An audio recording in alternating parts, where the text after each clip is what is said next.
제 이름은 김정희, 올해로 73입니다. 남편이 세상을 떠난 지 벌써 10년이 됐네요. 그날 이후 제 인생에선 봄이 사라졌습니다. 아침이면 식탁에 놓인 두 개의 수저 중 하나를 치우는 일이 어찌나 쓸쓸하던지요. 텔레비전에서 개그 프로그램이 나와도 혼잣말처럼 중얼거렸죠. 에이, 여보는 이 장면 보고 웃었을 텐데. 혼자 사는 게 처음엔 무섭기도 했어요. 밤이면 괜히 물소리라도 들릴까 전등을 다 켜놓고 잤고요. 가스불은 잠그고도 또 확인하고 베란다 문은 10번은 흔들어 봤습니다. 그렇게 몇 년을 지냈습니다. 그러다 어느 날 오래된 동창회에서 오랜 친구들을 만났고 그 중에 윤기찬 씨가 있었습니다. 고등학교 땐 잘 알지도 못했던 분인데 그날 따라 문빛이 다르더군요. 정희야, 넌 여전히 고와. 내가 기억하는 그 미소, 아직 그대로네. 갑자기 가슴이 쿵했습니다. 어머, 내가 아직도 이런 말을 들을 나이였던가? 그날 이후 기찬 씨는 틈만 나면 전화를 걸고 꽃다발에 편지를 써서 보내기도 했어요. 무려 손편지요. 보고 싶습니다라고 적힌 그 글씨를 보면서 저도 모르게 거울 앞에서 머리를 말리고 립스틱을 꺼내 들고 괜히 옷장을 열어보는 일이 잦아졌습니다. 친구들은 더 난리였어요. 야, 정희 너 그 집 혼자 두기 아깝다. 기찬이 그 양반 집도 있고 연금도 있다더라. 괜찮아. 딸아이도 슬쩍 한마디 했죠. 엄마, 이제 엄마 인생 좀 살아봐요.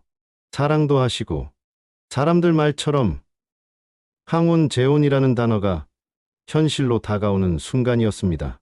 그래서 저도 상상해봤어요. 작은 야외 정원에서 둘이 손잡고 사진 찍는 장면. 아침이면 따뜻한 커피와 토스트를 건네주는 누군가의 손. 그리고 함께 손잡고 병원도 가고 시장도 다니는 평범한 일상들.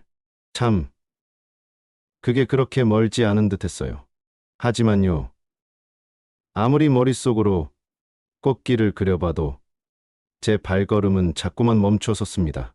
누군가와의 새로운 시작이 꼭 행복만을 가져다 주진 않는다는 걸 제 나이쯤 되면 압니다. 제가 결국 재혼하지 않기로 마음을 굳힌 데는 분명한 이유들이 있었어요. 그냥 외로움만으로 누군가의 다정한 말 한마디만으로는 넘을 수 없는 벽들이 있었거든요. 첫 번째로 제가 발을 뗄 수 없었던 건 바로 경제적인 문제였습니다. 기찬 씨와 손잡고 은행이라도 한번 가보면 창구 앞에서부터 머릿속이 복잡해지더군요. 통장은 따로 쓸까? 이 집은 내 명의인데 혹시 나중에 문제될까? 생활비는 반반 낼까? 아니면 내가 조금 더 낼까? 사소한 것 같지만 이게 사람 마음을 가장 불편하게 만드는 문제더라고요. 실은요, 제가 지금 사는 이 집도 남편과 함께 피땀 흘려 마련한 곳이고 남편이 떠난 후에도 제가 허리 끊어지게 일하면서 지켜온 유산이에요. 그런데 그 집을 두고 이제 둘이 공동명의로 하자는 이야기를 듣는 순간 제 마음속에 조용히 작은 금이 가더군요. 사랑도 좋지만 노년에 지켜야 할 건 결국 내 삶의 균형과 존엄이라는 걸 깨달았습니다. 두 번째 이유는 가족 간의 갈등이었습니다.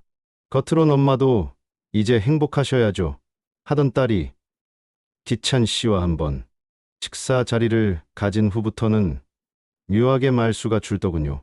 엄마, 그분 좋은 분이긴 한데 우리 애들하고는 좀 낯설어서요.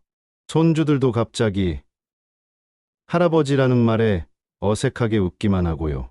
가족이라는 게요, 피보다 진한 정으로 엮인다고는 하지만 그 정을 만들려면 시간이 필요한데 그 시간이 우리에게는 많지 않다는 게 문제였어요.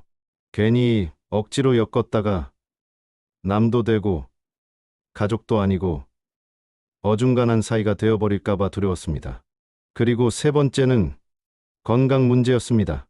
말은 쉽게 하죠. 아플 땐 서로 챙기면 되지. 하지만 현실은요, 내가 아프면 민폐 같고 저분이 아프면 겁부터 납니다. 병원 한 번 가려면 누가 먼저 챙기나 눈치 보고, 갑작스레 쓰러지는 일이라도 생기면 보호자 서류부터 걱정이더라고요. 서로 기대고 싶어서 시작한 사이인데 오히려 부담이 되는 순간들이 생기는 걸 보며 아, 이건 아니다 싶었죠. 네 번째는 생각보다 더 단단했던 이유예요. 바로 정서적 독립입니다. 솔직히 처음엔 외로워서, 말벗이 그리워서 누군가를 찾았지만요. 시간이 지나니 혼자 사는 것도 나쁘지 않더라고요. 새벽엔 라디오 틀고 커피 한 잔 내리는 소리, 낮엔 텃밭에서 고구마를 캐며 듣는 흙냄새, 저녁이면 바느질하며 들려오는 드라마, 배경음악까지, 그 조용한 시간이 어느 순간 제게 가장 큰 위로가 되어 주었습니다. 마지막 다섯 번째는 바로 법적인 문제였습니다. 한 번은 기찬 씨가 농담처럼 말했어요. 내가 먼저 가면 집은 당신 몫이지 뭐.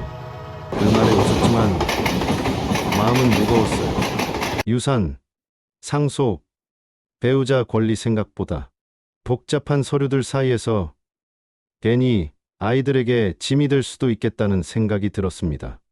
아니, 솔직히 말하면요. 죽고 난 뒤에도 남겨질 일들까지 계산해야 하는 나이에 제가 너무 무모하게 사랑을 시작하려 했던 거죠. 이렇게 저는 그 5가지 이유 끝에 서서 다시 혼자 걸어가기로 했습니다. 기찬 씨는 서운해했지만 이해해 주셨고, 지금은 좋은 친구로 남아 가끔 연락하며 안부를 나눕니다. 외롭냐고요? 그럴 때도 있죠. 하지만 이제는 압니다. 혼자라는 건 꼭 쓸쓸한 게 아니고, 잘 사는 것도 꼭 누군가 옆에 있어야 가능한 건 아니라는 거요.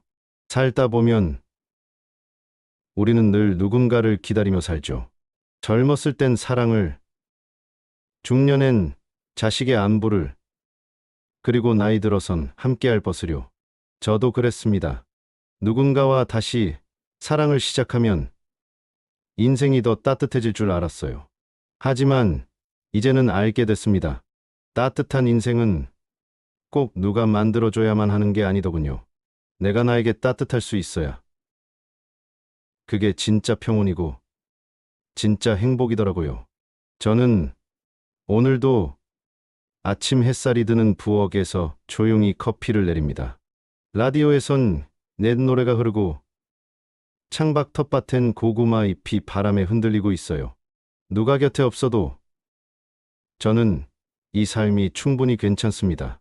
혹시 지금 저처럼 노년의 새로운 사랑을 고민하는 분이 계시다면 저는 감히 말하고 싶습니다.